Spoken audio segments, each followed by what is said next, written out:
All right, a little bit about my story.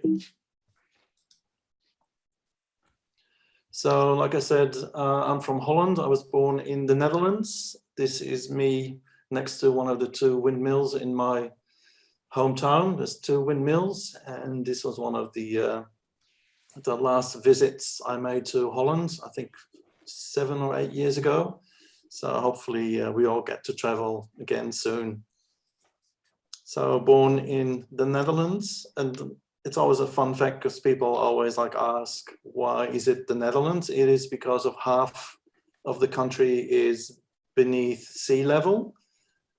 Basically, the Netherlands is a whole sort of delta area, like all the rivers that originate in the Alps, they sort of flow into the ocean.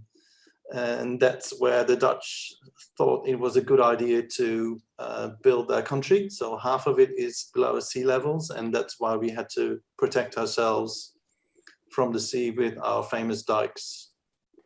So that's why it's called the Kingdom of the Netherlands officially.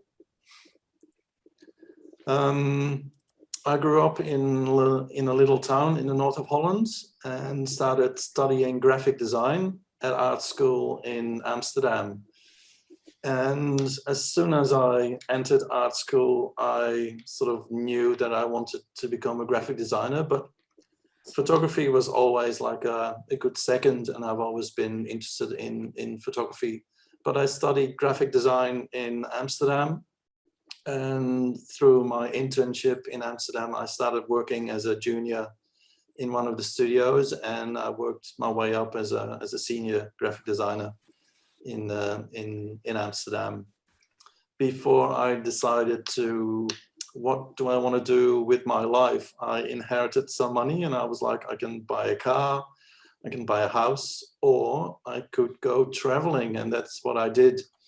So in between jobs, I like a year before, I traveled to Australia for 6 weeks, and I really loved what I experienced when I was in Australia for 6 weeks, and I decided to quit my job in 2001 and travel around the world for 1 year, and Australia was one of my main destinations, as was New Zealand.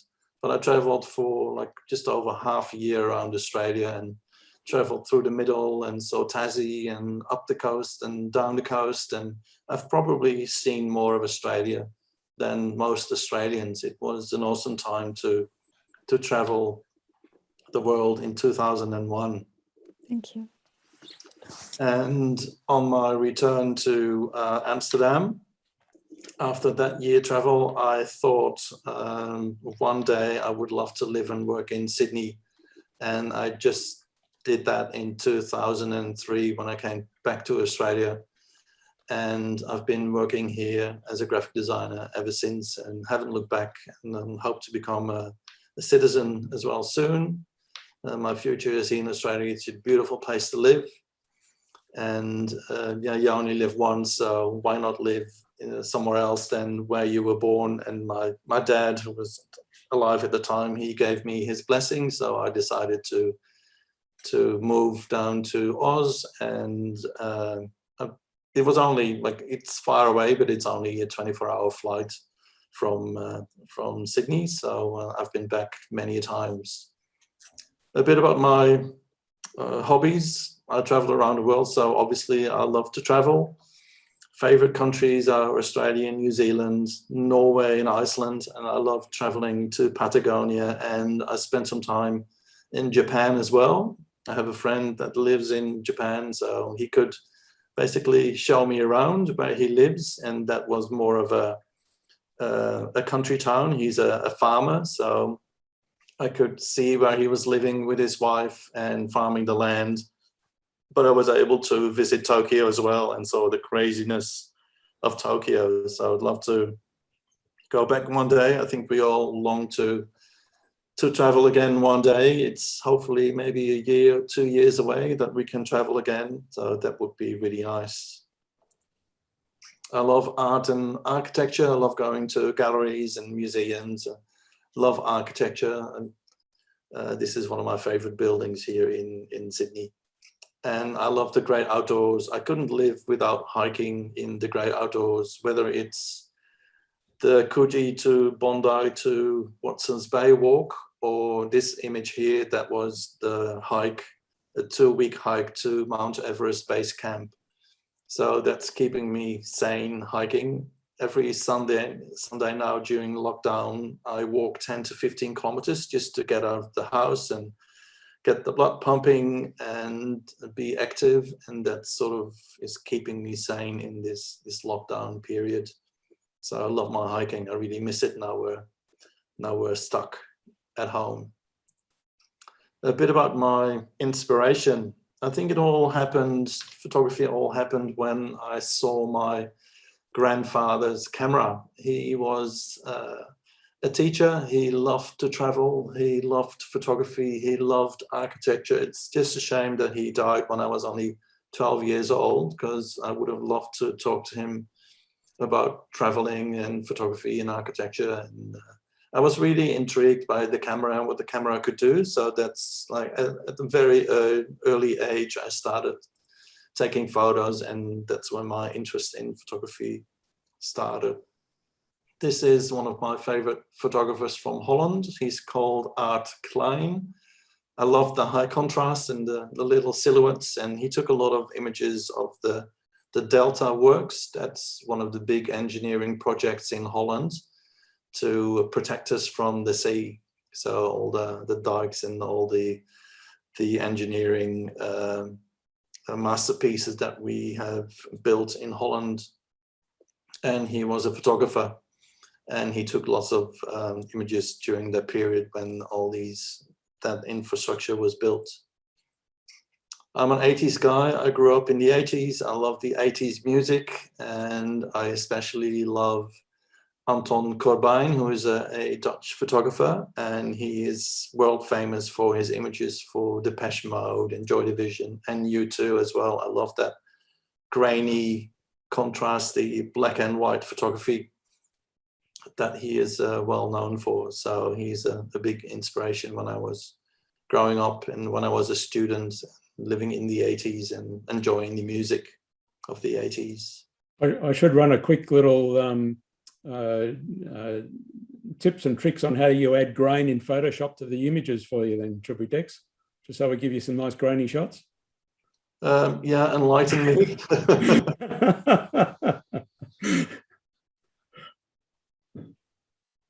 So bottom row images, that's Max Dupin. Love his work, especially all the images of the Sydney Opera House. Living in Holland, I've never heard of Max Dupin, but love his work, and he's done some beautiful street photography as well. This is inside the Opera House. Before I was doing my street photography and only shooting with my iPhone, I had a DSLR camera and I was doing lots of long exposures. And one of my heroes is Chinchilla. He's another Dutch photographer. If you want to know anything about black and white fine art, go to his website, bwvisions.com. There's lots of tutorials, and you're able to learn a lot about processing black and white photography. And a more contemporary photographer is Marcus Anderson. He is a street photographer in Sydney. I love his work, and he's published a couple of books. And I don't think he calls himself a photographer. He's more an artist, and yeah, love his work. He's on Instagram. And I've ordered his new book. It's in the mail, so hopefully it arrives soon. I love his work. That's Marcus Anderson. So a bit about my journey. As I said, I was always, as a family went on holidays, I was always taking photos and putting them in albums. That's sort of where the graphic designer in me started to blossom as well. So from a young age, I was taking photos, but it all became a little bit more serious when I bought my first film camera. And especially in 2009, when I bought my first DSLR camera, and that was the start of the digital age, and I really enjoyed long exposures, and I sort of try to push myself in that field. And this is one of my first ever long exposures from North Sydney. There's a footbridge and you can see the city in the far distance. And I was very happy that I bought my tripod and some filters, and long exposures was something I really enjoyed taking. This is one of my favorite pools here in Sydney, the Coogee pool. And that was like a very, very windy, bad, rainy day, but that makes for awesome circumstances and weather conditions. So I still can see myself standing there in the rain, and I came away with this shot. And while in Sydney, I got in touch with lots of other people on Facebook, and we were all sharing locations and images, and there was a group of people who started the Focus Photographers. So I became a member of that group and still involved, and made a lot of friends, and we shared our photos online, and we started catching up on Saturday and Sunday mornings, and I've made lifelong friends through photography. So lots of long exposures in that period. And I also, I love the seascapes, but architecture as well. This is one of those images where I was actually told by a security guard to stop taking photos because you're on our pavement and this is our building. And I kept arguing with the security guy because I knew that this exposure would need 3 minutes. So I kept arguing with the guy, and after 3 minutes, I knew I had the great photo I wanted, and I stopped arguing and said, well, okay, you win. And I left, and I came away with this shot. Very, very lucky. So that was the DSLR years. It all changed when the iPhone appeared and Instagram appeared.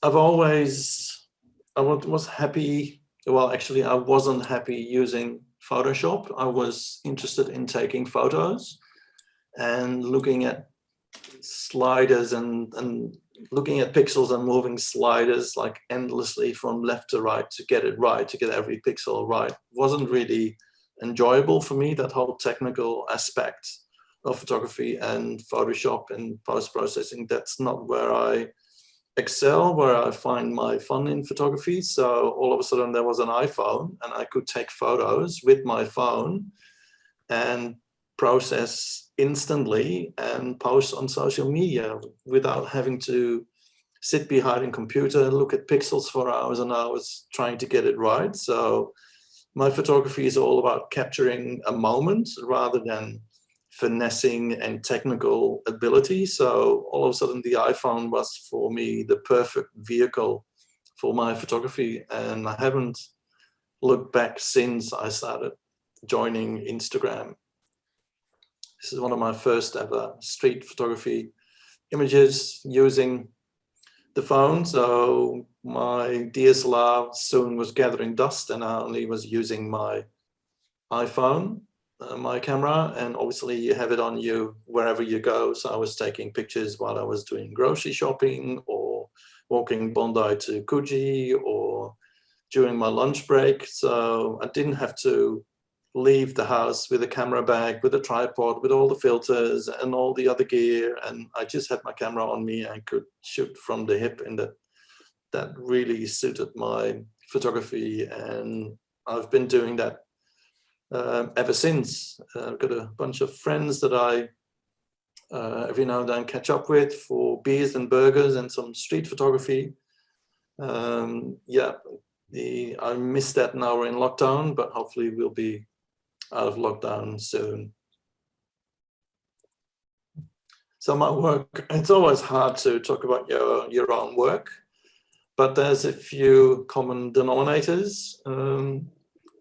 As for starters, photography is a lifelong passion. It's my creative outlet and best hobby ever. And a lot of people say, like, aren't you a professional? I say, no, I'm not. It's just a hobby.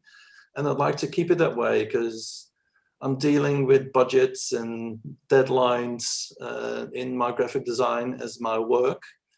But in photography, I'd like to be a creative, and I'd like to do whatever I want to do without people telling me what to do and how fast or for which budget. And so I just want to be creative and be a free agent and do whatever I want to do. I'm a creative mind after all, so I just want to be creative and original. I strive to be original and try to look for new angles and different angles. And I also trust my intuition. I trust that people say, like, you look through your lens very different to other people. So that sort of unique eye makes me sort of different and helps me to come up with creative content.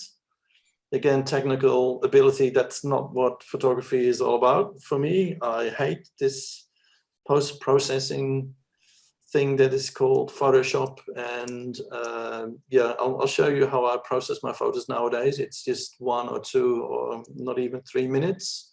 So it's all about the capture. It's all about capturing light, and it's not about technical ability or being a master at Photoshop. That really doesn't interest me, and that part of my brain doesn't work anyway. So I'll be really bad at Photoshop and trying to get it right. I strive for capturing something beautiful. And I find it easier to capture the essence of a scene in mono. There's a lot of beautiful images in color images, but without color, they're often very boring and you can't really see what the essence is. And these images are sort of, they look beautiful because they have beautiful colors, but yeah, that is fine by itself. But for me, that's not really what I look for in photography. So mono all the way. So key features of my work is, it's all about, photography is all about capturing beautiful light. So it creates really beautiful stark contrast, and you can create striking silhouettes. And there's, on a really bright day, you can have really dark shadows and beautifully lit highlights. So it's all about light. And again, I try to be creative. I'm looking for unique takes and unusual angles, and love my layered composition as well, like depth of field, and trying to add something in the foreground so you've got something to look at, like in front of you and in the far distance. As a graphic designer, I love graphic shapes. I love my architecture. I love all the lines and shapes and patterns that we see. In particular, I like reflections. They can be very surprising. You look at glass or steel or even water, gives you beautiful reflections, and it can create something really beautiful every now and then. And then obviously there's the decisive moments, like these really candid captures where you at the right place at the right time and stuff just happens in front of you. And when you went out to take photos, you never thought that that was going to happen. So these moments when you're able to capture them are quite fantastic. And those images have done really well for me in competitions as well. So that's a little bit about my work. So I'll give you a few examples about, again, photography is all about capturing beautiful lights.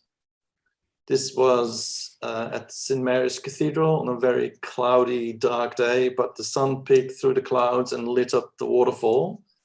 And that creates beautiful contrast. And again, a lot of people say, like, well, there's no definition in the church. But I could look at that image for hours and hours and bring out the darker grays in that image. But to me, it's all about the capture and how I gave contrast to the beautiful light in the water and the dark silhouette of the church. There's a lot of imperfections in my photography.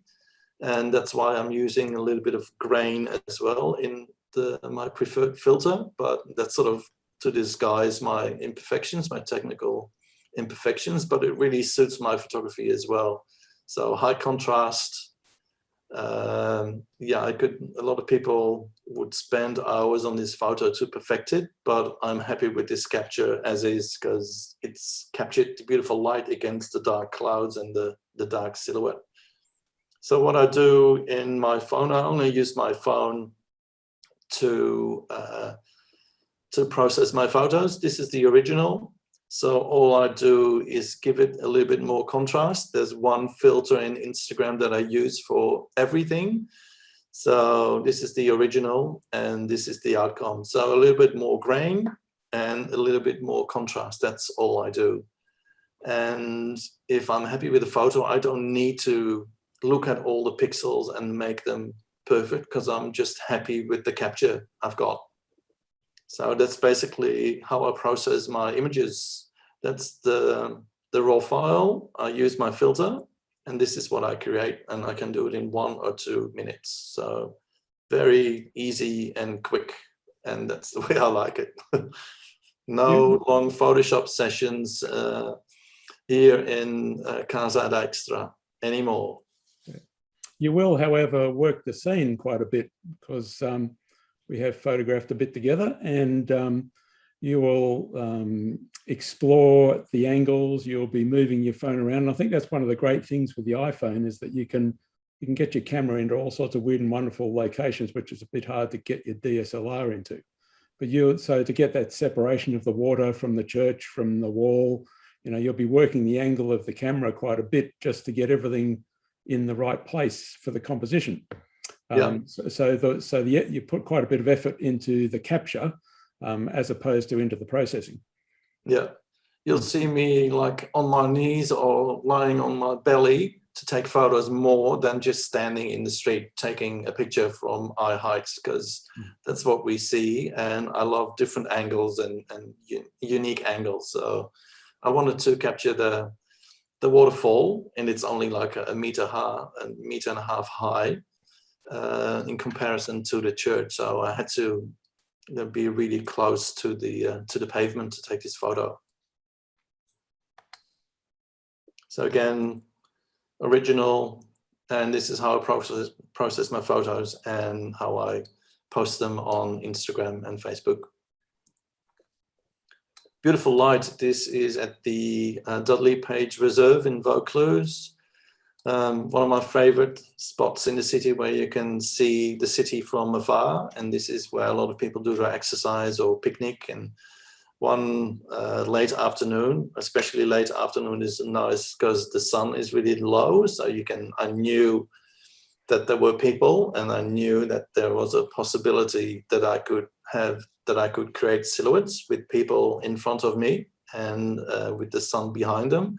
So again, I was flat on the grass, and this guy looked at me a bit funny, and obviously he didn't want to interrupt me taking photos, so he started walking behind me. But I sort of said, like, no, please, can you just walk in front of me?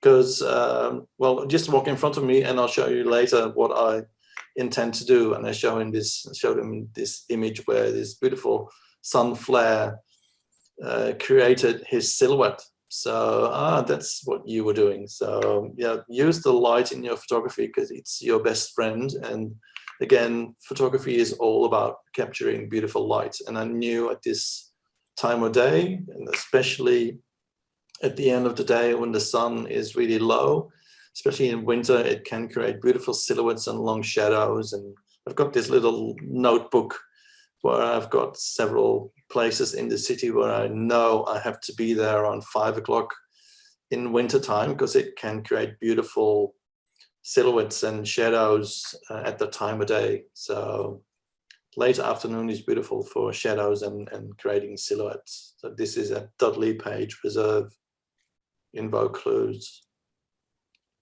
This was during when I was working in the city during lunchtime.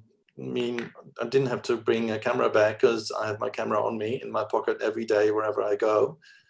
On not so busy days, I would just go for a lunch break and walk around town. And this is sort of in the concrete jungle close to the MLC Center, where there's beautiful lights. The light is beautiful at the end of the day, but it can be very stark and harsh when it's just 12 or 1 o'clock.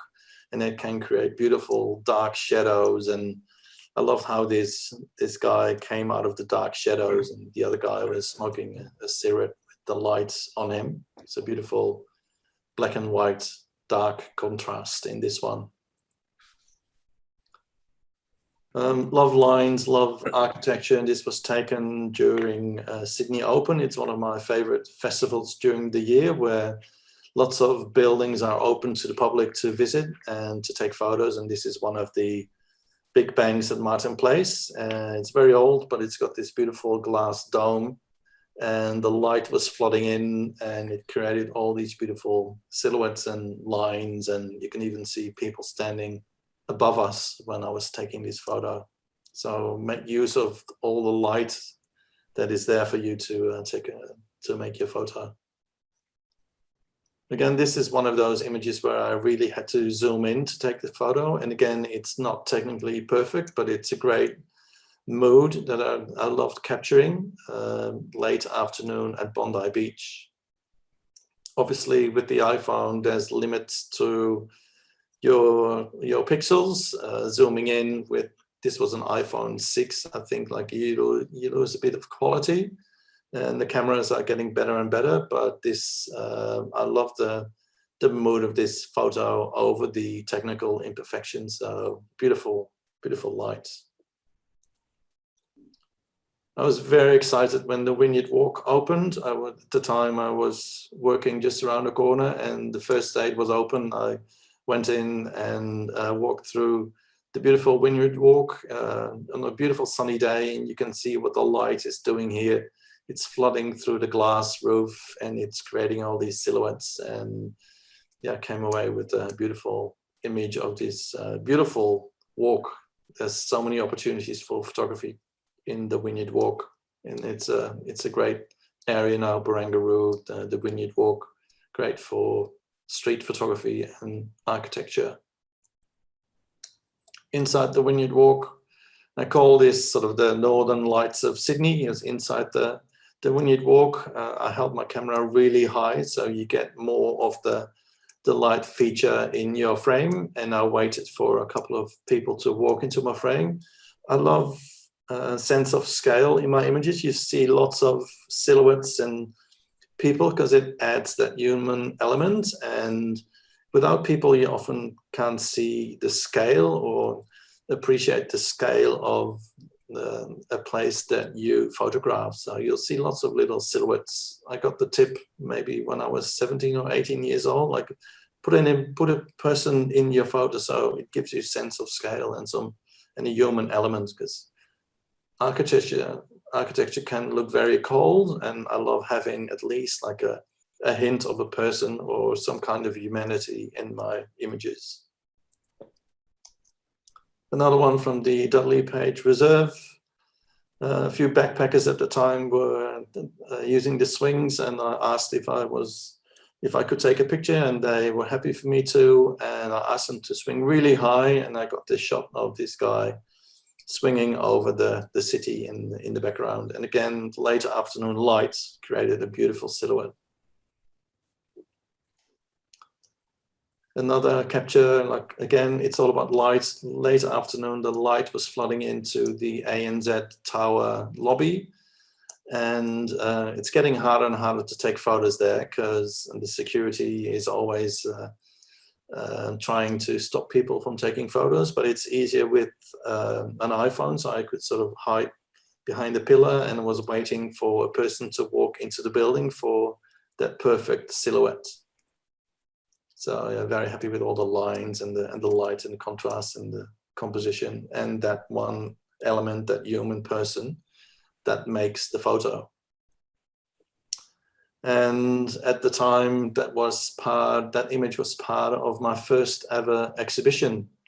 Loved the Head-On Photo Festival, and I sent in my submission, and I was really surprised that they awarded me with an exhibition. So I had my first exhibition in 2015 of some images I just took with my iPhone. And there was a series of 6 they picked. And yeah, I was stoked and never thought that that my images just taken with an iPhone could make it into an exhibition. And it sort of proves the fact that you can take beautiful images with an iPhone.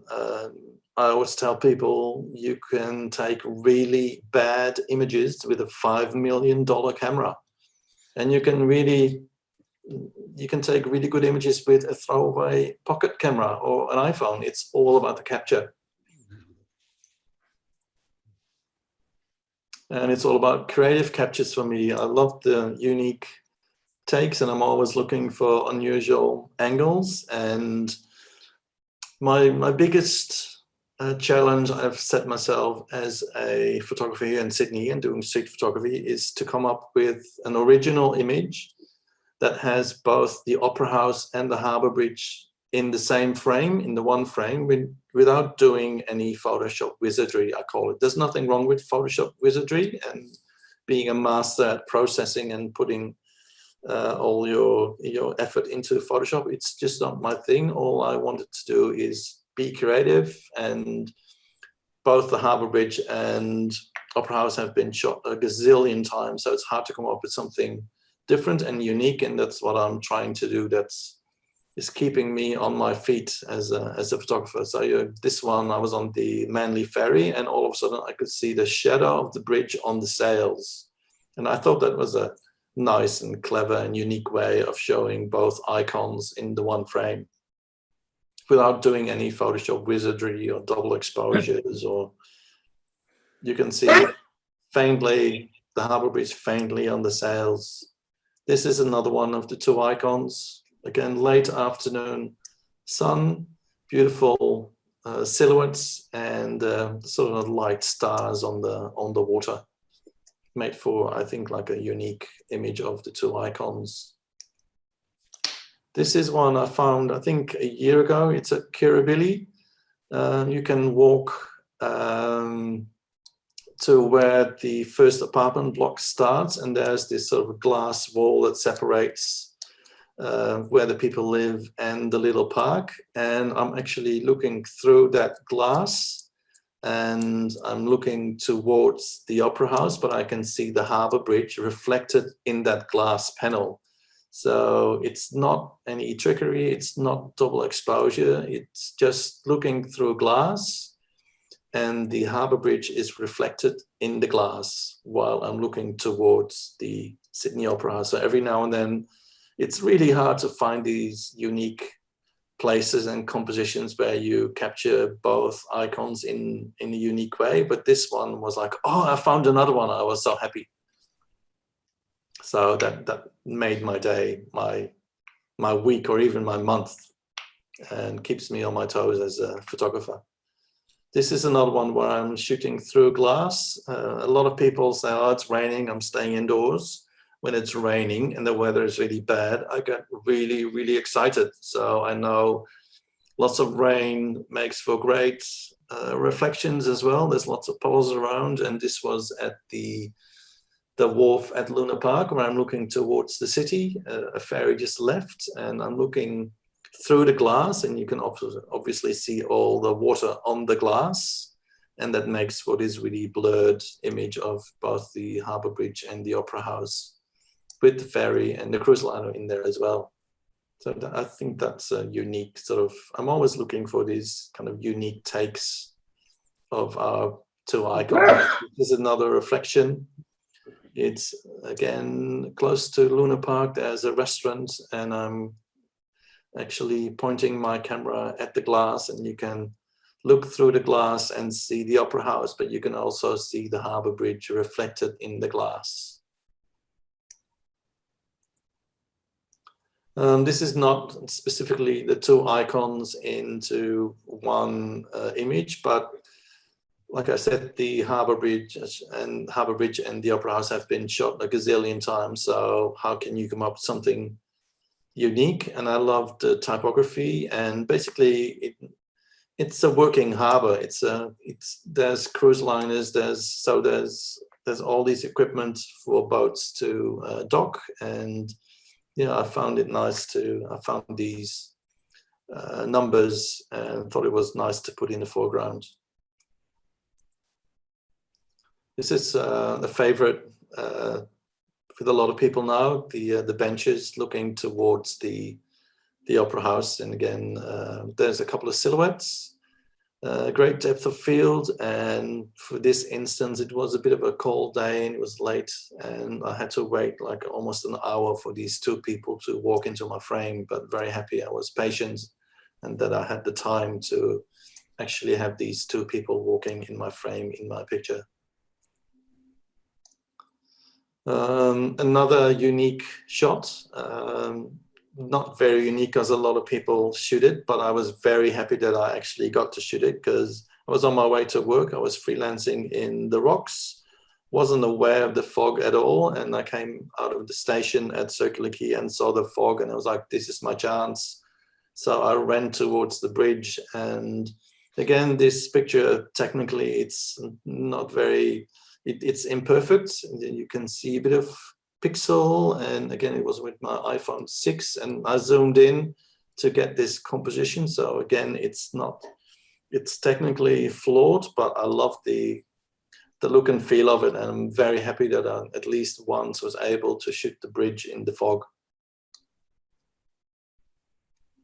Again, shooting through glass at Circular Quay train station, making this look very gloomy but like interesting image of the bridge. And again, I waited for the Manly ferry to sail into the frame.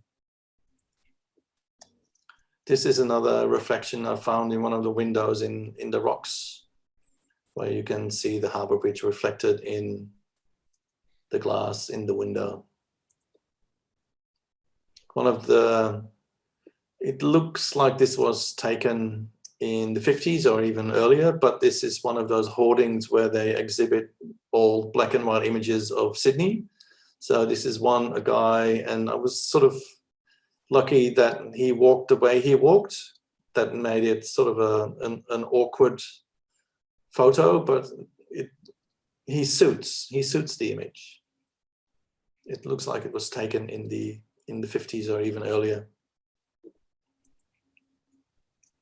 Like I said, I love my layered compositions. I love depth of field. I love putting points of interest in the foreground and make sure that there's lots to see within the image.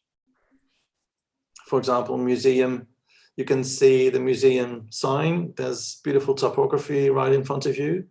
Then you've got the people walking on the platform. You can see the platform, you can see the train, you can see all the signs, you can see the people in the far distance and the end of the tunnel. So there's lots to see and great lines and beautiful depth of field.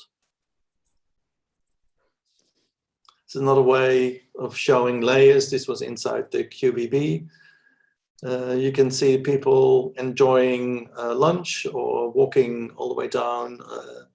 You can see the beautiful Aboriginal mosaic tiles. So great layering in this photo. Love my layers. You can layer in different ways. This is just looking through a handlebar towards the Anzac Bridge, towards the Sydney Harbour Bridge. So I'm always looking for these kind of quirky, strange, new, creative compositions. Layers, you can visualize layers in old and new. This is again a hoarding in the city with beautiful photography of the old QBB with somebody on their iPhone walking past, and I just had to wait and click and capture old and new in the one frame. And it basically shows two layers, old and new. This was McCallum swimming pool. I was there one of my walks, and again the layering, you can see the steps and where you step into the pool, the lady swimming, the picket fence, the harbour, and the skyline of Sydney. So there's lots of layers. And in this instant, I was actually taking a picture of the lady swimming. So I asked her permission if it was okay for me to take her picture. And afterwards I showed her my image and she was okay for me to post it on my social media. And she was very happy with the image, and I gave her the image as well. I sent it by email. So when people are really the subject of your image, maybe you should ask them if they're happy, and especially if they're swimming in a bikini, you should ask. So that's what I did. If there's people just in your photo walking across the street, or there are dark shadows or silhouettes, it's okay. But if somebody is like a subject of your image, you should definitely ask if it's okay to take a photo, and respect when they say no. Graphic shapes, I'm a graphic designer, so you'll see lots of lines and patterns and shapes in my photography. I love architecture, and you can see lots of lines and drawings and shapes in street art as well. This is at the Dandy Cinema at Circular Quay. When you walk up the stairs, you look down and you see this beautiful sun mosaic, and I was so happy when I found it, and waited for 2 people to walk into the frame at the right time to create this this sun star, I call it. The bridge, the Napoleon Bridge at Barangaroo, especially, it's harder now because there's more buildings built around the Napoleon Bridge, but at this point the sun was able to filter through the steel and all the lines, and the sun created even more lines. And yeah, it's all about light. Photography is all about capturing light. And again, I waited for the right moment to put a person in my frame to add that humanity and sort of sense of scale. One of my favorite buildings here in Sydney, the Macquarie Bank at Barangaroo. Beautiful shapes, that sort of X sort of shape that is wrapped around the image is very beautiful. And there's lots of shapes wherever you look, basically. There's hoardings in the city, there's lights, there's scaffolding, there's people. So lots of shapes and busy things make for interesting compositions and interesting photos, I think. Street art in Newtown, it's great too. I'm always inspired by art, and whether it's a painting in the Art Gallery of New South Wales, or just a scribble on a wall, or a beautiful piece by an artist on a wall in Newtown, I'm always inspired by art, and yeah, love the scale of the graffiti and the real person walking past. Close to the MLC Centre in the city, a beautiful mural, beautiful typography as well. I'm a graphic designer, I love that old typography. And as a contrast, there's a guy on his iPhone during lunchtime looking at his phone, and it's a great sort of contrast between old and new, and love all the graphic shapes and typography. Marrickville, lots of street art in Marrickville, lots of posters and comments and stickers, and yeah, there's lots to see on the walls. This is an image, it's not from Sydney, it's Melbourne, it's one of the theatres in Melbourne, and I found an image in one of the guides, and it's basically black and white as you see it, but it's beautifully lit up at night as well. So it's almost like a color image when I didn't have to do a lot of converting to black and white. And the only thing I had to do is wait for a long time for a person with a white shirt to walk into my frame. So when people are wearing dark clothes, you can't really see them. So I needed somebody with a white shirt or white hat or whatever, something white to walk into my frame to make this image happen. Unusual in Melbourne to find someone not dressed in black. I was very lucky that this guy walked into my frame. Probably, he's probably a JW. Yeah. And I couldn't believe my luck that a series of my images actually won me the prize of Photographer of the Year of the Australian Photography magazine in the black and white category. I never thought in my wildest dreams that a series of iPhone images would win me that prize. And often I thought, like, well, this is not going to be awarded or recognized as real photography because it's just iPhone photography, but I think I've proven everyone wrong. And it's what I said earlier on, you can take a really bad image with a $5 million camera, but you can take a really good one with an iPhone as well. So sort of made my point. I was really honored to win that prize, and I was really surprised, but very happy and proud at the same time. So reflections, I love reflections. When it rains, I'm out the door to take photos, and when I see glass or steel, I make sure I check it out because there could be some beautiful reflections happening. And this is, I call it my famous bollard technique. I think it's my claim to fame. Maybe it's not, but when I sort of found out that these bollards, these shiny metal surfaces, they make for awesome reflections. And this is close to the opera house at the other end of the water, other side of the water. And when I found out this, I was so happy that I found like another unique way of taking a photo of the opera house using reflections. The overseas passenger terminal, the opera house reflected in the windows. Love all the lines, love all the sort of industrial look and feel, with the opera house sort of positioned in the one little square, little rectangle at the bottom. And again, I waited for a couple of people to walk into the frame for some added silhouettes and human elements. The famous puddle at Kirribilli. There's people, this was on a rainy day, so I knew there was going to be a puddle, but I was especially happy that this big splash happened when I was there. I didn't know it was going to happen, but it happened. And there's lots of people actually bringing buckets of water to create the reflections here, but I was very lucky that there was water, and I knew because it had rained, and I got the extra splash as well to sort of as a bonus. But water is a beautiful reflection material. This is a steel sort of handle. So I hold my camera really close to the steel reflective surface, and it gives me this beautiful reflection. It's sort of millimeter work. It's hard to do it with a DSLR. You need like a little sort of camera from your iPhone, for example, to create this. But again, yeah, the reflections are really surprising and can make for beautiful photography. This is at Darling Harbour. And again, waiting for a person, a silhouette, to walk into my frame for that extra dimension, that extra layer.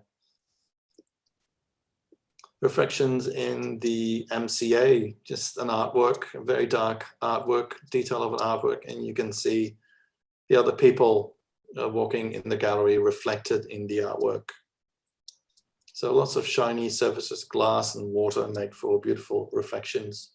Glass, like a train window when I was commuting into town, this guy on his phone, and you can actually see him reflected in the window and the people on the platform. That gives you sort of a surprising image. And again, I was lucky to have a head-on photo festival exhibition in 2017, where I submitted a series of reflections, again, just with my iPhone, and I was awarded a place in that year's festival.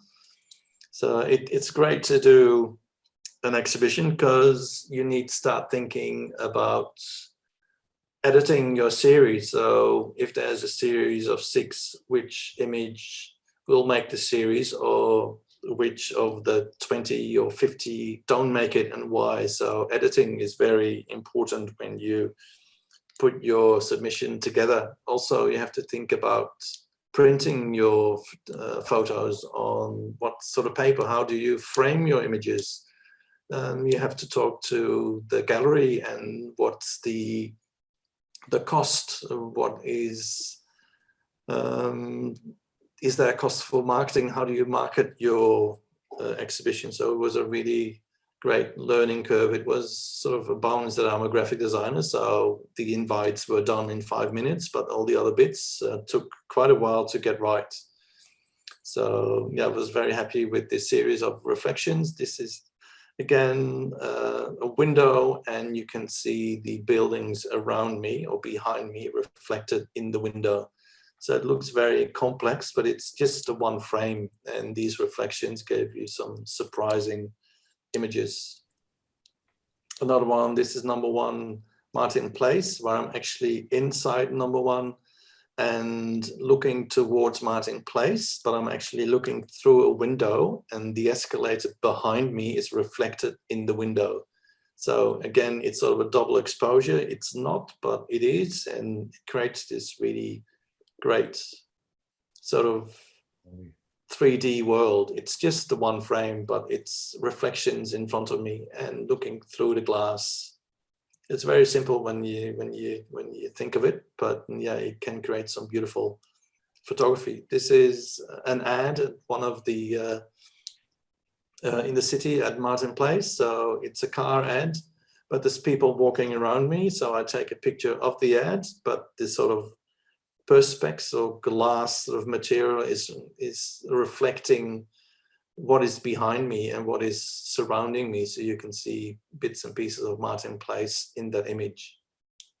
And it's just a single shot. Handbags, the Gucci handbags or whatever brand it is.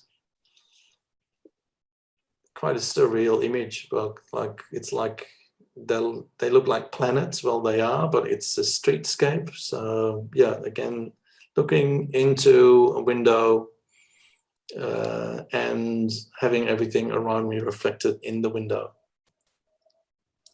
This is a tricky one. A lot of people, I find it really hard to explain how this happened. I was actually at Town Hall, crossing the street towards the QVB, and I'm actually taking an image through a bus that is passing right in front of me. So buses have windows, so you can look through a bus. So I was just trying to get maybe people sitting on the bus, but what I got was I'm actually looking through the bus towards Kent Street, and obviously the bus has glass, so Town Hall is actually reflected. Town Hall is behind me, but it's reflected in the glass of the bus. I find it hard to explain, but yeah, what is behind me, Queen Victoria Building, is actually reflected in the bus window, and I can look through the 2 windows of the bus because it's all glass, and I can see Kent Street. So yeah, very, very surprising when I looked at my photos, like, oh, this is what I just shot. So didn't think that this was the outcome. So decisive moments. So it's one of these moments where I didn't, that morning or that day when I took that image, I didn't woke up and I was like, I'm going to take a photo at Dudley Page Reserve.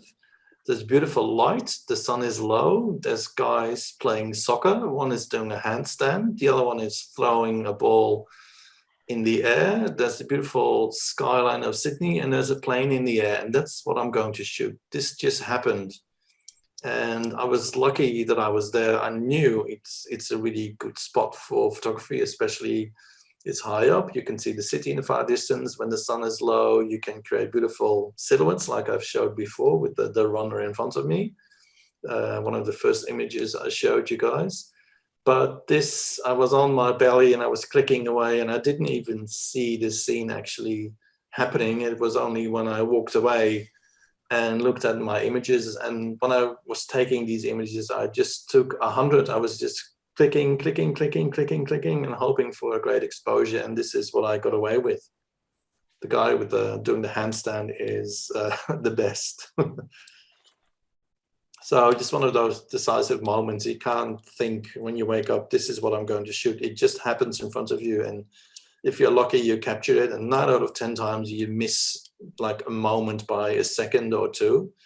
And even with just having an iPhone, and I can really grab it really quickly and take a photo, even I can be just a little bit too late to capture a beautiful moment.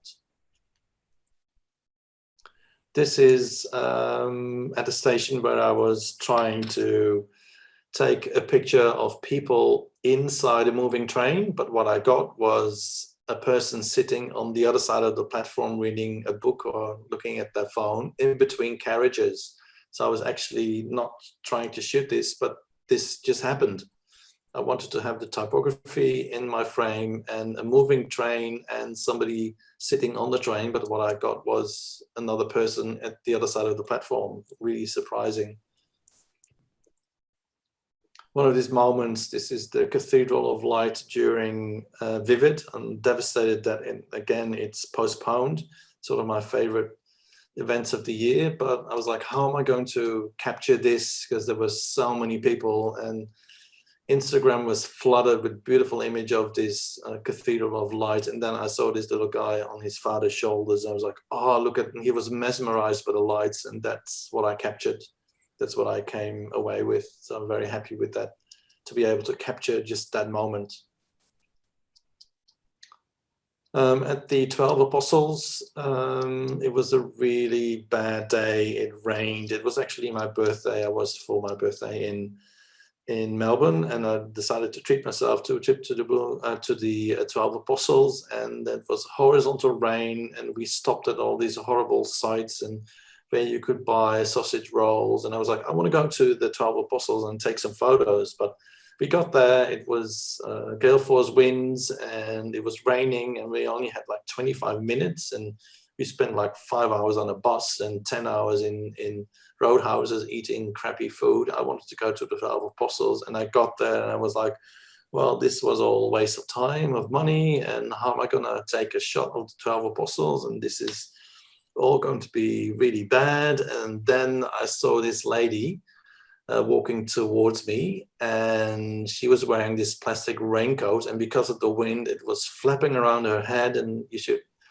I wish you could hear the noise that it made. And I was just like, oh, could you just stop for a second? Because I knew that would possibly be great for photography. So I came away with the 12 Apostles and this lady with this plastic raincoat flapping around her head, and that photo made my day. And I won some prizes with this photo as well. And again, when I woke up this morning, I wasn't thinking about shooting this image. I was like, oh, I'll do a 12 Apostles, beautiful, hopefully beautiful image. But I came away with this. So very, very lucky. And it all happened in seconds. So so that's where my intuition comes in. I often know that something will capture my eye or will happen, and it doesn't always happen. But in this instance, I was like, oh yeah, captured it, got away with a beautiful image, and it made my day, and it made my birthday as well. So it was worth all the drama and the sausage rolls eating. So Decisive Moments, this was a moment where I think it was beginning of 2020, we were all inside our homes because of the bushfires, and Sydney was choking underneath a lot of smog. And then it was very hot as well, 30+ degrees, and all of a sudden the temperature dropped and it started raining. And I was like, yes, I want to go outside and I want to feel the water on my skin, and I want to walk across the bridge. And I saw this puddle, and then I was like, oh, beautiful reflection. But I didn't know that this woman behind me was walking past me. So I got this beautiful white dress in the image as well. So bonus. That's so happy that I think we can all remember that we were indoors. The city was choking and there was so much smog, and we were all like, oh, the bushfires are never going to end. So finally I was happy to go outside and take some photos, and came away with the shot.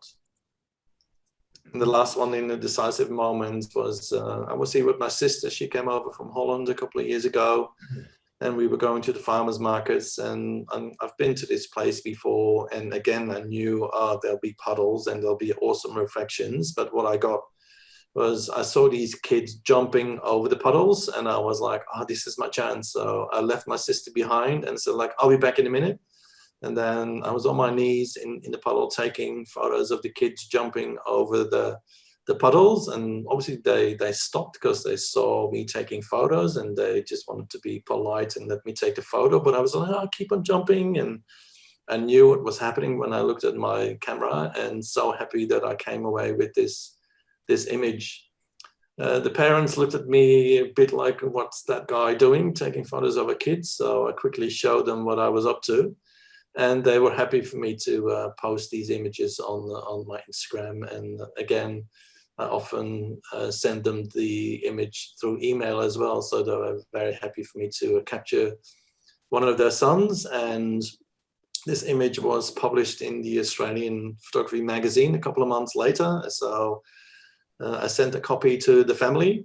I contacted them again through email, and I heard from the mum that the guy jumping in the photo actually took the magazine to school and did like show and tell. And that's one of these beautiful stories, that an image is not just an image, but it has a little bit of a story. And so happy I was able to make this family happy with the print, and it's now sitting above one of the sofas on the wall in their living room. So that's what photography can do as well. It's not often just a simple picture that you want to share with the world or for your own photo album, but it can cause a lot of happiness as well. So very happy I was able to capture this decisive moment. So then 2020 happened and COVID happened. I always, as a graphic designer, I always wanted to publish my own book of my street photography in Sydney. But I never knew when to stop, because there's always a new building opening up. There's always a new park. There's always something new that you can shoot. And I never found the moment to actually say, okay, I'm gonna stop taking photos. This is my series of photos, and I'm going to edit them, and I'm going to publish my book. So in 2020, all of a sudden we were in lockdown and the world became a different place. And I was like, well, this is probably a great opportunity for me to finish my book. I published an early edition, but I wanted to update it. And I was like, well, I can't take any photos because I'm in lockdown. So what better opportunity now to finish my book? So that's what I did in 2020. I created this book, 240 pages, over 200 images of Sydney, all taken with my iPhone, and published it and printed it with Momento Pro. And it's been a hard process because I design books for friends and clients, and I can do it in 5 minutes, but designing my own book was very difficult because it was very hard to make that final cut. So which image will go into the book and which one will I have to leave out? And I've got thousands and thousands of images. And I always also asked colleagues and friends to just be very, very critical and be as clear as you can, which images don't make the cut, don't resonate with you, which ones should just be deleted. And yeah, in the end, I came away with this book and very happy that I was able to sell the limited edition of 50 like within a week. So I might do another print run. Momento Pro at the moment, they're in a bit of strife because some of the people that work at Momento Pro live in LGAs and they're not able to go to work at the moment, but hopefully at the end of the year I'll be printing another 50 copies. And there's still a lot of people that ask me about my book. And it's a great thing to do. Just look at one of your projects or create a project and create a book, and it makes you look at your work a little bit more closer. What are you doing? Why are you doing it? Is there a common theme? How do you edit the work that is part of that theme? It's really nice way to and often difficult to look at your own work and see where you're at and what you're doing and what you should do. And don't be afraid to ask other people as well to just give their honest opinion about a photo. Is that one good enough? I always ask family and friends to be blatantly cruel and just don't be, I've got thick skin, so just tell me which images aren't good enough. So it's great to learn about your work from other people, how they look at your work and think about your work. So yeah, that was a great project to finally finish in 2020. But at the same time, I was like, well, I feel like I'm repeating myself a little bit here with all these squares in black and white, and maybe I should reinvent myself a little bit and look for a different approach. So I ditched the squares and I went to and I show more recent work now, to a different format, a 16:9 format. So it forced me to look through my lens differently, obviously more landscape orientated. So that was sort of a way of challenging myself and look through my camera lens a little bit more different. So we came out of lockdown and life was different, but yeah, we sort of started to live again until recently, obviously. But we've been really lucky. We over like the last year with COVID, it's now sort of a bit out of control, but we've got to stay strong, and hopefully there's a light at the end of the tunnel. But in 2020, late 2020 and beginning of 21, I was out again taking photos. This was on the Manly ferry. See, there's a common theme of masks. And again, this is a new sort of format that I'm now shooting my photos in. And what I've also done is, because of the Instagram grid, there's 3 pictures in a row or next to each other. So I started taking 3 images of the same subject or the same look and feel or the same location. So this is inside the Vineyard Walk. So with this more horizontal frame, I have a broader scope for my images. So this is holding my camera to really close to the video wall. You can see a bit of the harbour bridge. There's lots of images projected on those video walls. You can see one of the trains in one of the videos.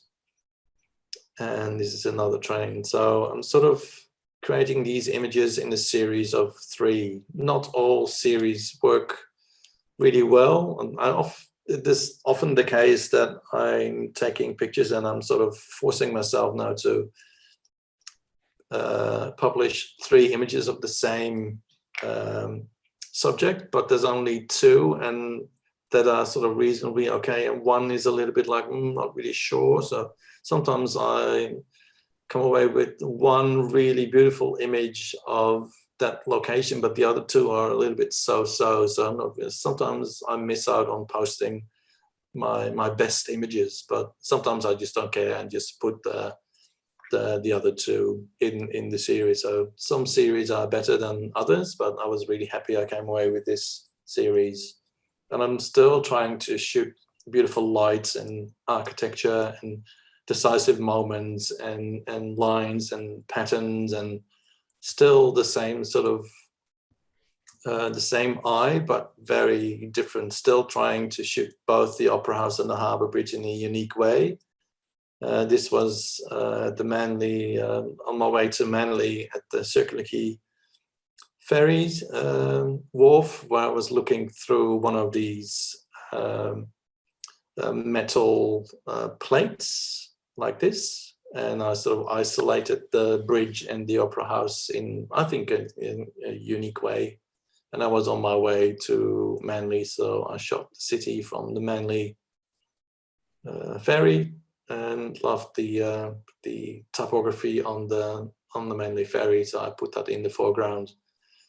So this is again, they relate to the same trip, but the first 2 are different to the 3rd one, but I kept them in the series anyway, because I couldn't shoot like something similar to photo 1 and 2. So I'm sort of limiting myself a little bit with this like 3 series, but I'm challenging myself at the same time as well. And I keep challenging myself to shoot both the Harbour Bridge and the Opera House in a unique way. One of my first trips after the COVID lockdown to Kosciuszko, like I said, I love my hiking in the great outdoors, and this was my first outing in almost a year out of Sydney. So I was very happy that we were very lucky with the weather, and I was there with a group of mates, and we walked to the top of Australia and took some pictures along the way. Beautiful leading lines, and again I waited for like a couple to walk into the right spots, and this was on top of Australia. Beautiful, beautiful day. So another series of 3.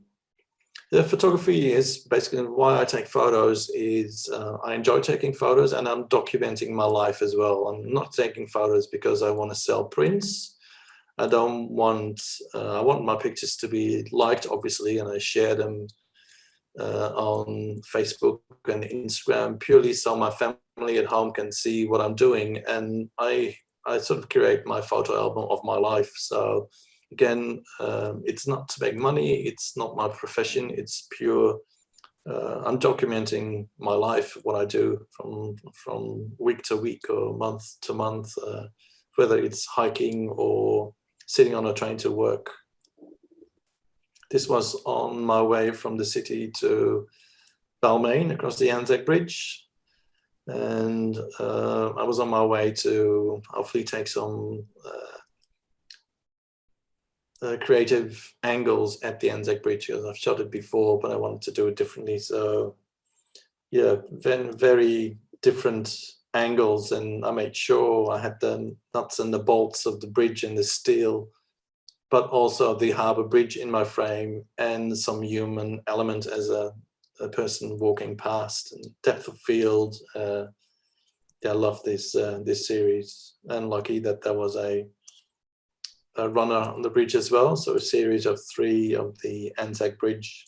So there's a lot of commonalities in the series. It's high contrast, there's great angles, there's some human elements. So there's this sort of constant sort of hallmarks of my photography that I still use in my photography. This is, again, trying to capture the harbour bridge in the Opera House in a unique way. What I'm actually doing here, the picture of the harbour bridge and sort of the black foreground is actually a hoarding. So it's a sort of material that has an old photo printed on it, and it's sort of a canvasy kind of material, so it's see-through as well. So what you can see is that printed photo on the canvas, but the canvas is see-through, and through the canvas you can see the Sydney Opera House. This was taken underneath the bridge. There's this pub, I can't can't remember the name of the pub, but it's underneath the bridge. There was hoardings, and I'm looking towards the Opera House. So there's a series of 3. There were different photos of the building and the history of the bridge, and I shot through the canvas. So I got the old photo and the actual sails of the Opera House. So it looks really weird, but it's just the one photo looking through the canvas with the printed photo on it. And I got this series of 3. I think that's a very unique series of capturing both the Opera House and the harbour bridge in the one frame without any trickery or Photoshop wizardry or double exposure. This is just what I saw and what caught my eye. In the city, new photography, all of a sudden there were new buildings. During the lockdown, I hadn't been in the city for a long time, and all of a sudden along George Street there was these new buildings. This is one of them on George Street, and I used the big typography in one of the windows and the reflections of the people to create this series. It's almost just the one image when you look at it, but they are all at the one location. Another attempt of shooting both the Opera House and the Harbour Bridge in a unique way. You can see it's quite the obsession for me, but I really enjoy it. And it, like I said, it really keeps me on my toes. This is basically with my back to the bridge at the Opera House, focusing on one of the logos printed on the glass inside the Opera House. So it's the logo of the Opera House in a window and the reflections of the Harbour Bridge in the window. So you can see, I can see through the glass, there's the Opera House logo, the sails, and the bridge reflected in the window. And this is one of the signage of the Opera House, where to go and where to find the different concert halls with the bridge in the background. And it was a wet day, so you could see all the drops as well. And I love the unsharp and the sharpness as well for sort of depth of field. So it's another series of creative angles to capture both the icons in the one frame. That was taken on the same day when I walked across the bridge in January after the fires, where I was capturing the wet weather after all the fires and the smog. So a close-up of one of the handlebars with the raindrops and the opera house in the far distance.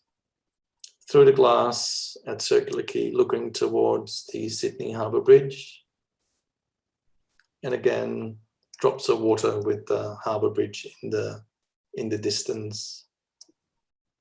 This is when a series really work. There's a series where there's the odd one out, but these are pretty consistent in the look and feel and subject. On the ferry back from Manly, I love taking ferries in Sydney. It's like I'm being on holidays in my own city, and I'm looking through the ferry towards the opera house with the bridge reflected in the window, and there was two people sitting there as well. So I was like, I knew where to take the photo from to capture the two icons and the people. It's not just relaxing. These trips to Manly and back and enjoying a Sunday afternoon, it's quite challenging as well, but I love the challenge. And when I come away with a shot like this, it really makes it worthwhile, like being sometimes a little bit stressed about like wanting to capture something unique. I put a lot of pressure on myself, but when I get images like this, I'm really happy, and yeah, it makes my day.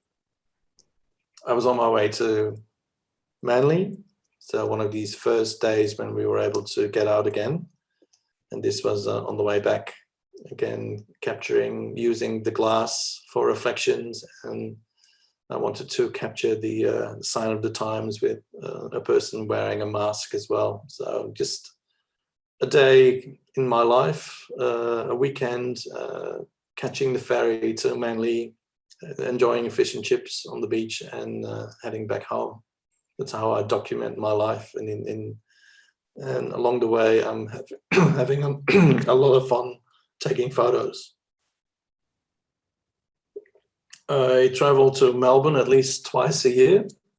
Obviously, we can't travel, so I was trying to find Melbourne in Sydney, and this is one of the back streets in Sydenham where there's a lot of graffiti, and I found this little sticker that says Sydney. So to prove that I wasn't in Melbourne, that you can find these kind of laneways in Sydney as well, in the back streets of Sydenham. There's lots of industry there. Love my street art. This was in New York.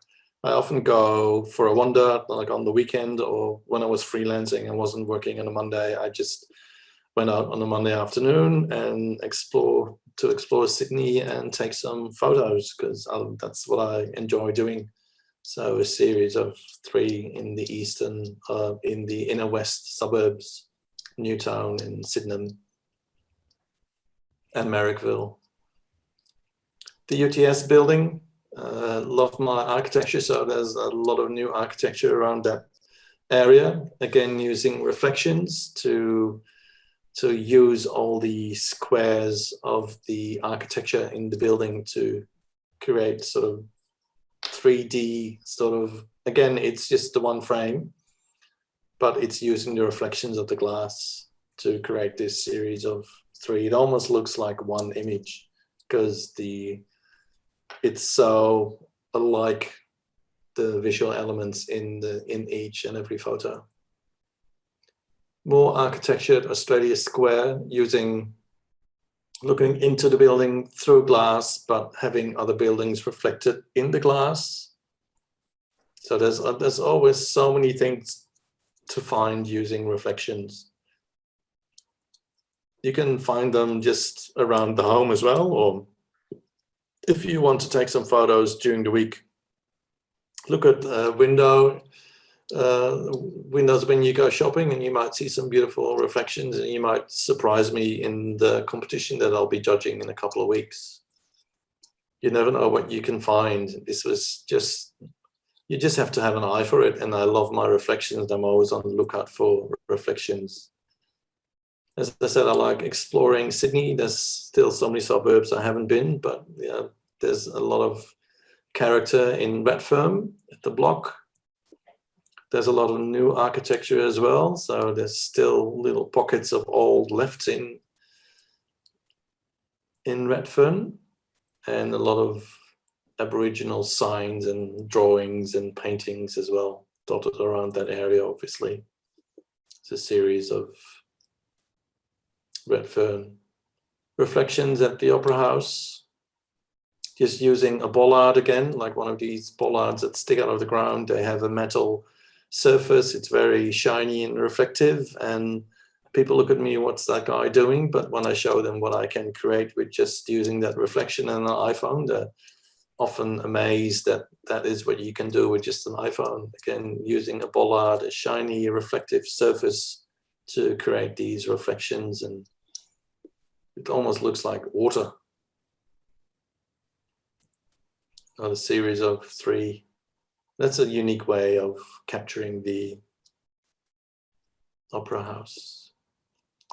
Love my exhibitions, love World Press Photo. It's often very confronting, but there's some great stories. And again, when I go to museums or exhibitions, I document my life. So I take some photos.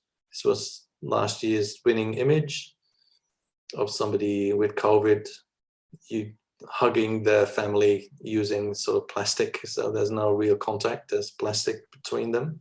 That was the winning image. And there was a lot of, this image caught my eye as well. There's lots of plastic in the water, but nowadays it's masks. They're everywhere and they're a pest. They protect us from getting COVID, but they pollute our waterways and laneways, and wherever you go, you see discarded masks. I think it's a new problem. So another series of 3 of the World Press Photo. Very confronting, like I said, but some beautiful, beautiful imagery there every year. This is one night I was like, oh, let's take a picture of Sydney at night. So what I've done here is I waited for the light rail to pass by, and I'm shooting through the light rail towards the other side of the street. So through the light rail, through the glass, what I did with the bus. So I'm pointing my camera towards sort of a light, and you can see somebody sitting on the light rail while it's moving in front of me, and you can see people on the other side of the street. And it's just using, it's just the one frame that I capture, but I'm sort of on the lookout for that moving and night, sort of a nightscape.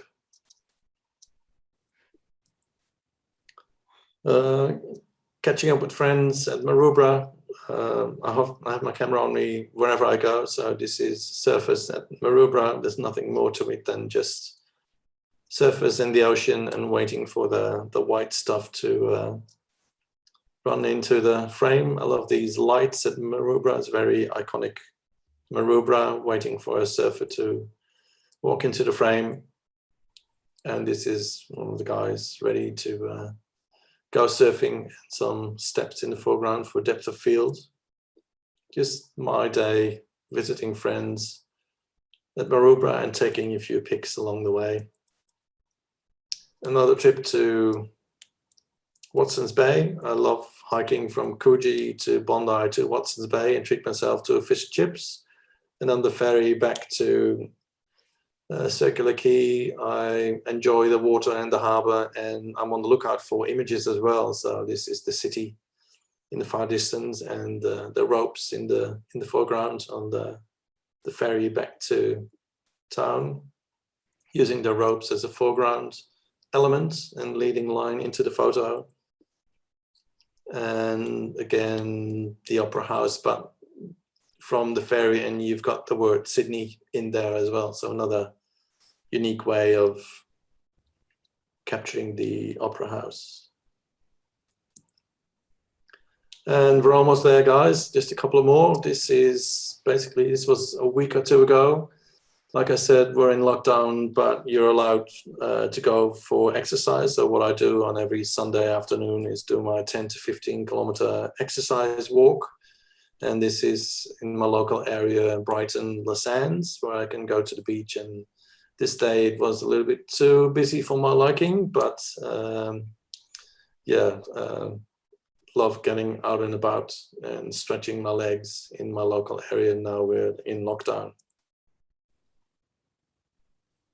Just one person sitting on the bench, and late afternoon light at Brighton, the sands. So we're all looking forward to heading out again and taking photos and traveling overseas as well. I was on my way to Norway and Lofoten Islands just before COVID hit in 2020. So I'm still wanting to go. I'm still wanting to see my family in Holland. I haven't seen them for a while now, so I can't wait to go traveling again and take my camera with me. But for the moment, it's just around the house and in my local area.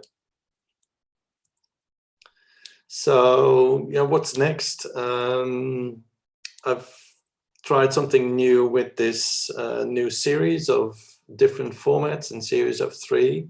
But maybe I should let that go completely and just do whatever I want to do, just single images, maybe portraits, or go infrared, or do a series of portraits, or continue with my architectural abstracts. It's sort of a side effect where I'm sort of being an artist and curating these files, these works from architectural elements I shoot.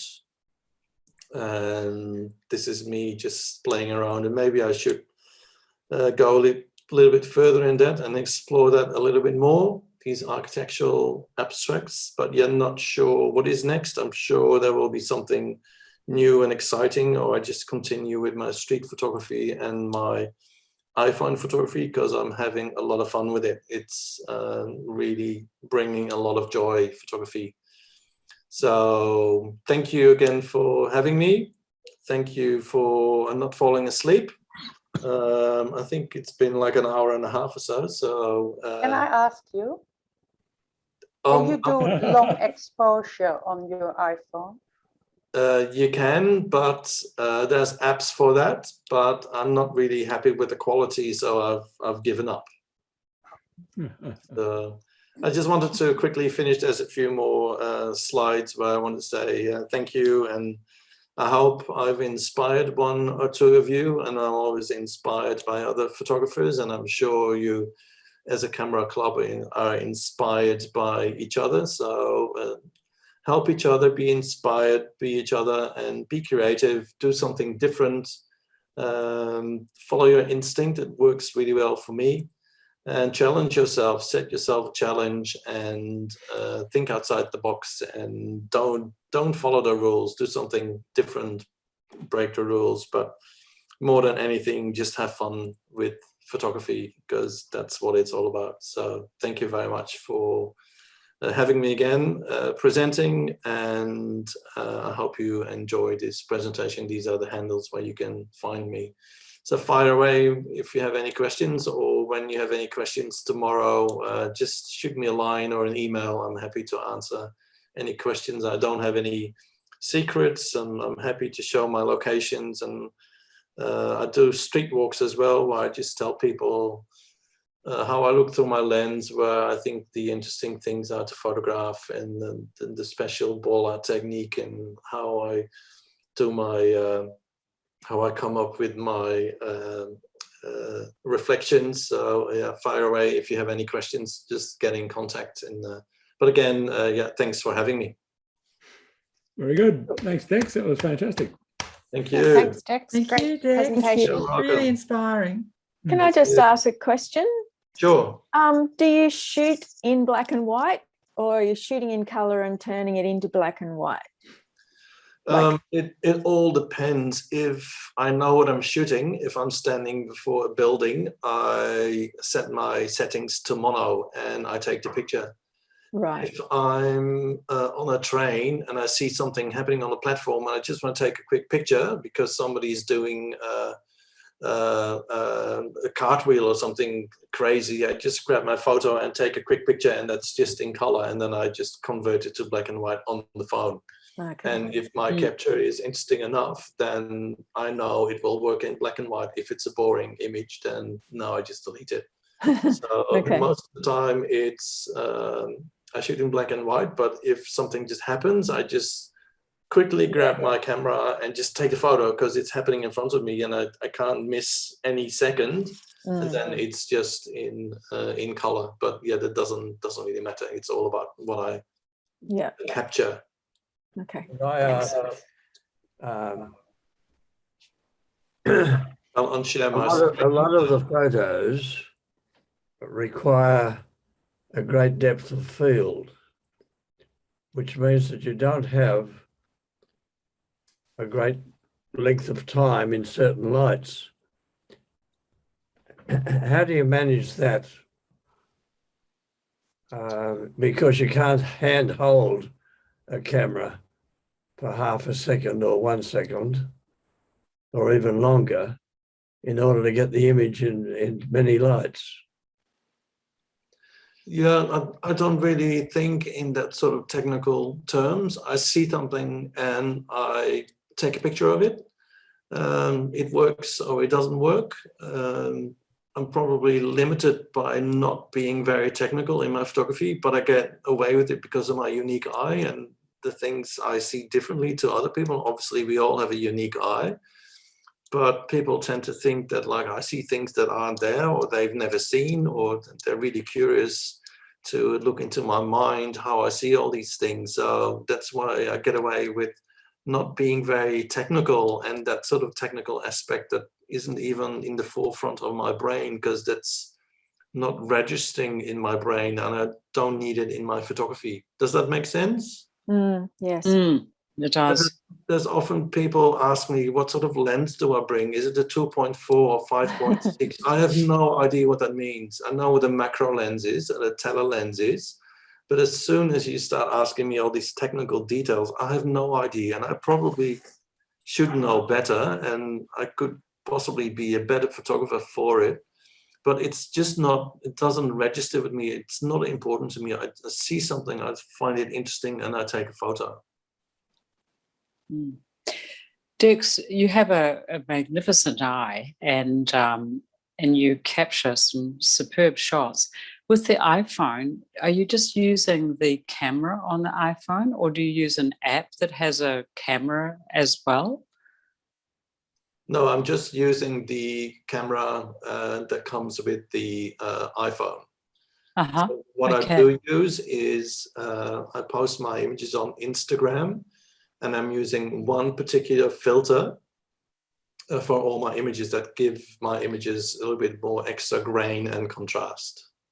Can I ask you what filter that is that you use? It's one of the filters in Instagram, and I think it's called Lo-Fi. Okay. Thank you. No worries. I'll stop sharing my screen for a moment so we can all see each other.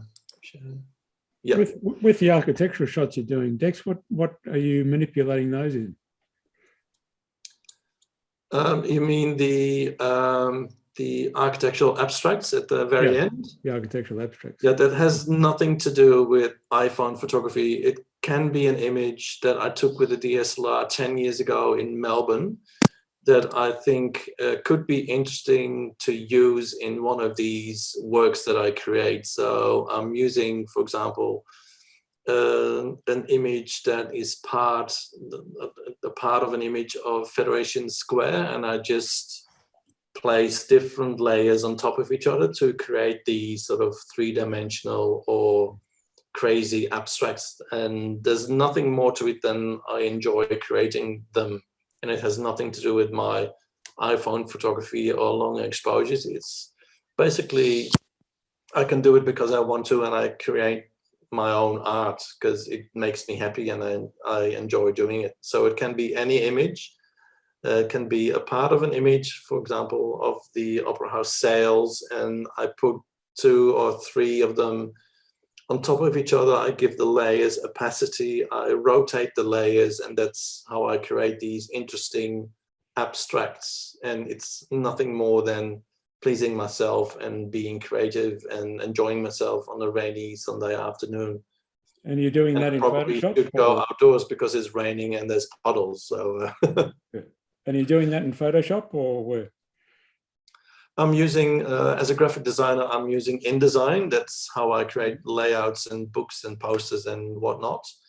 And I can easily import an image in a shape and rotate the shape and give it opacity. I'm just quicker in that program because I use it 24/7, and Photoshop, I have a love-hate relationship with Photoshop and looking at pixels, so I'm trying to keep it parked, and obviously I need to. There are a lot of us who can agree with you there. Sorry, what was that? There are a lot of us who can agree with you on that. Yeah, you've got to be brave to ditch Photoshop, and I get away with it. But yeah, sometimes I wish I was a bit more proficient in Photoshop. But yeah, I can create these works in InDesign, but you can easily create the same and use opacity and layering in Photoshop if you wanted to. Yeah. It's still an Adobe product, so I think you're secretly using Photoshop in InDesign, aren't you? Yeah, often I get my pictures delivered by the clients, and they want it bigger in a certain spot in the book or on the cover. So I don't have to create the images; I just place them in my document. So when you created your book, did you work on any of those images in InDesign to tidy them up a bit, or to get them to the size you needed? No, some of them are a bit low res because they were taken with an iPhone 4, like back in 2014. But if I think the capture is interesting enough, I decided to keep it in the book. But yeah, nothing. I didn't have to do anything to the images. I just had to place them in a series, and I placed them in sections as well, because there was a section about transport and section about art and a section about the Opera House and the Harbour Bridge. So I had to edit the book more than anything. I didn't have to look at the images and look at the pixels and brighten them up or anything like that. I think you inspired Maribi. I saw her eyes going very wide and looking intently at a lot of the images as I was going through. So I think she's already sort of scheming about how she's going to apply some of those techniques as she's wandering around this week, Dex. I think you've done a job on Maribi. I've seen that in the face. Yeah. Oh, well, if you look at reflections, there's windows all around us, and there's shop front shop windows as well that have reflections, or there's puddles, and maybe it rains tomorrow and there's puddles, or there's something in your house that has beautiful lines and character in architecture that you can capture. There's so many things that you can do. You don't have to travel around the world to come up with awesome images. They can be in your backyard. Yeah, that's it. You just have to have an eye for it. You just got to look differently. Look at the things you don't usually look at. Yeah, and challenge yourself and look what other people do and try to learn from them.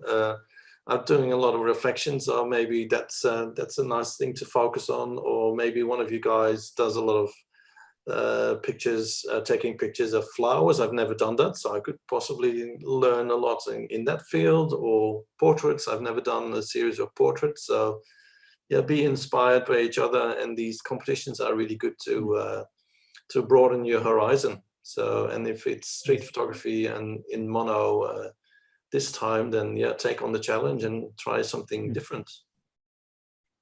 Have you thought about why you like reflections, and is it just the shapes and the patterns, or are you testing your perception of reality, or is there anything more to read into it than just simply interesting stuff?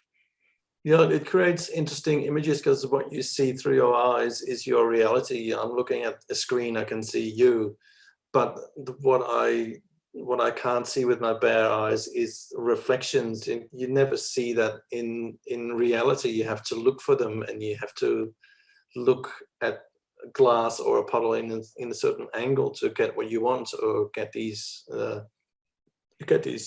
surprising reflections and surprising images. It's just to create something different what people don't see. Mm. And that's my creative challenge. It's a good one. You're doing it well. I'm enjoying it. I'm enjoying it. That's it. Yeah, we all want to get out now and go photographing. We can't. Yeah, Too and inspiring, it's 9:30 as well. So, but when Yeah, you yes. do your grocery shopping tomorrow, or just when you stretch your legs, look what is there to see. There's so many things around us that look mundane, but can make for beautiful photography.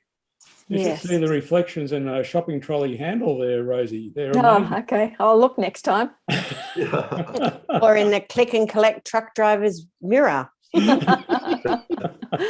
I do these walks with people that join me in the city for like 2 or 3 hours, and I always challenge people to okay, look into your camera and change your settings to mono. For a lot of people, looking through a camera and seeing the world in black and white really throws them off, and sometimes it's really challenging for people, but you see the world completely differently, and you have to look at your composition, you have to look at the light, you have to look at your subject, because there's no color to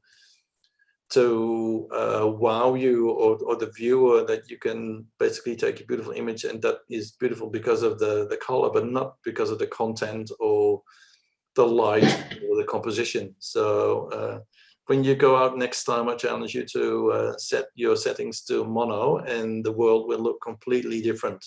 And you'll have to focus on different things than what you normally look at if you're, for example, taking a landscape image or a seascape image.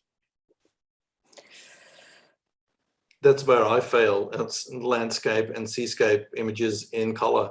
My presentation would be like 10 times shorter, I tell you, for sure. That's why I can learn a lot from other people. So for those who want to try it, I think we did it with Dex on the walk, is that most of your cameras, you can actually change the viewing ratios through the settings. You can actually turn it to 1:1. So if you wanted to set your camera up so all you saw in the viewfinder was square, if you have a look in the settings, you'll find you can actually do that. Or if you want to set it up to 16:9, you can do that as well. So you can actually start the change of perception just most cameras now have that option in the menu to actually change the aspect ratio for what you're looking at. How do you get on with your iPhone then for the 16:9? You just shoot in landscape and then trim, do you, to the 16:9 format? Yeah, I just look through my lens knowing that I don't have the full square. So I have to sort of look at things differently, and what is in the bottom of the screen or the top of the screen will be cut off. So I'll have to look through my lens differently. You just accommodate that in how you're looking. Yeah, I'm not taking any portrait format sort of photos. So sometimes I'm like, why don't I? Why am I so obsessed with this format? Maybe I should just let it go. But yeah, for the moment, it's a nice challenge, and I might change it down the track.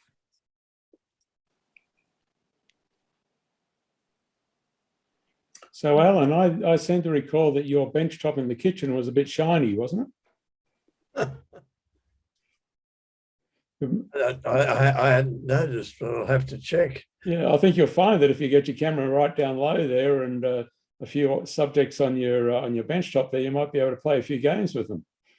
Yeah, well, that's a very useful hint, because getting down low to a puddle of water that's on the ground is not your cake of fit. when you're not sort of thing you can do. Because if I get down that low, I can't get up again. Well, the other thing you could try too is even handheld mirrors or glass or any plastic or something. If you were to put that at benchtop level, you can start playing around with some of those reflections and getting your camera up close. Yeah. Thanks for that. I think most of us are getting to the stage where you've got to hold the camera upside down to do those shots in the puddles, Alan. You're not alone. Speak for yourself, Tim. Come Yeah, on. yeah, I'm with you, Rosie. What are you talking about, Tim? No, you're right on, Tim. Listen, those You can see that some of us are in denial, Dex. So, Get out of it. not me. I tell you, those flip screens are like magic. Rick, don't encourage him. Oh yeah, I'm all over it. Yeah, absolutely. The flip That's why screen opens up a whole new world. yeah, that's why you got to shoot in pairs. You got to have the other person help the other one up. Is that why you and Robin go out shooting together? That's right. You get down for the shot and you can't get up again. You have to find the composition where you can grab a hold of something to get up. That's it. Oh dear. All right. Well, if there's no other questions, we might let Dex get back to work. No, to bed. I'm glad we gave you a bit of respite from all those company reports that you got to do. Yeah, it was actually nice and relaxing to. I've done a couple of these presentations now, so I've completely forgotten about work. So it's really nice to end the day on the photography note. So I really enjoyed it. No, Really nice, really nice. Love Dex. having you. So it's Yeah, always it's fabulous. interesting to be challenged and look at things differently, and you always do that. So thanks for that. That's It's good. been a great presentation. Thank you very much. Thanks again for having me. Dex. Thank Good, you. Dex. Thank you so much. Thank you. Thank you. Bye. Bye. Bye. Bye, everyone. Good night, everybody. Good night. Good night. Yeah. So don't dream in colour tonight. Right? Black and white. I'll see you all later. See you. Good night. Bye. Thanks for coming. Bye.